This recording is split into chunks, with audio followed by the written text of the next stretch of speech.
Damn, wait for me. And let me kill myself real quick. Oh, actually, we've been taking keeps. How much are they? Like 20k? Fucking know me. They should have some.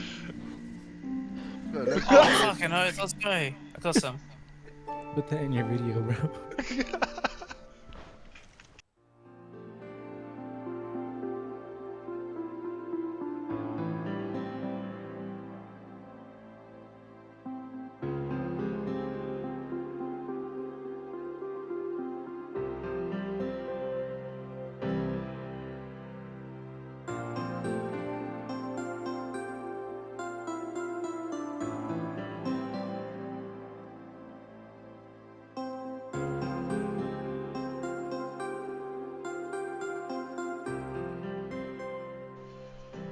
Yo, Cat Blam here. So I just wanted to go over a couple things about how to play the build and how I play the build.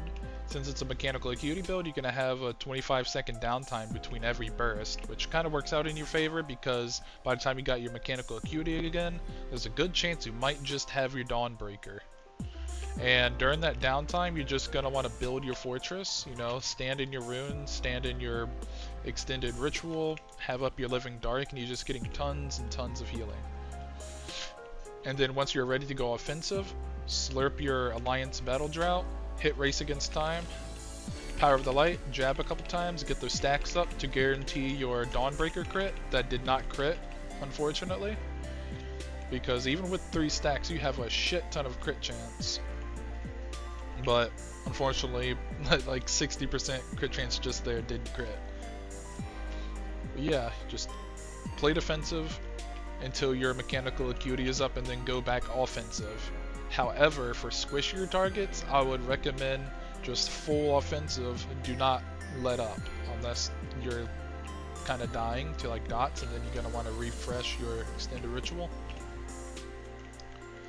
But for the most part, for stuff like Nightblades, you're just going to want to stay on their ass the whole time. Don't let them play the game. And then another thing I want to mention, especially if you're having to kite a lot, this is where Refreshing Stride comes into play. So let's buff up our recoveries.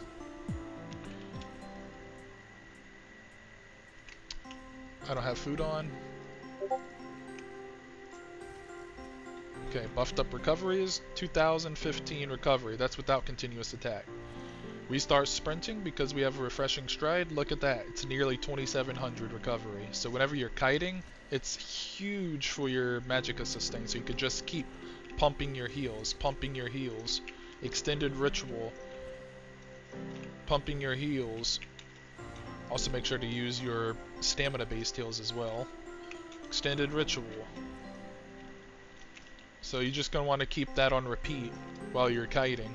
And the Refreshing Stride is going to definitely help you sustain. And then once you have continuous attack, of course, that sustain is just going to skyrocket even more to like over 3k. It's insane. And then another thing I want to mention regarding champion points. I know I didn't put Refreshing Stride on the little sheet. So here's a little secret for you.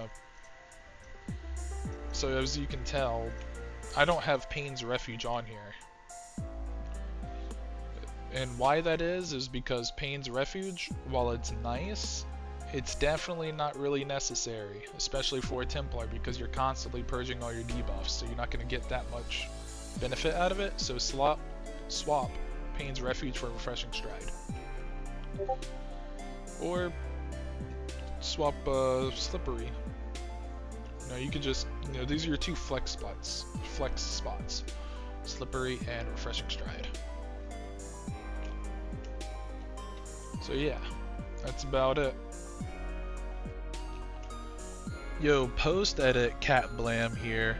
So I just also wanted to mention some solo play skill swaps. So, as you can see, I don't have Major Breach on this build. So what you're going to want to do is swap Toppling Charge with something off of your back bar.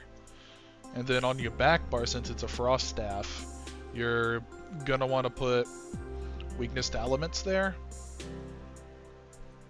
And so you just have Major Breach on the build. Another thing you can do is just keep, you know, everything how it is. Swap toppling charge for razor caltrops. That also gives you an option to breach an entire squad that's on you. So let's say you have 3 little zerglings on you. One's a nightblade, one's a sniper, one's a whatever. They're all squishy, so because anyone else you're probably gonna want to kite.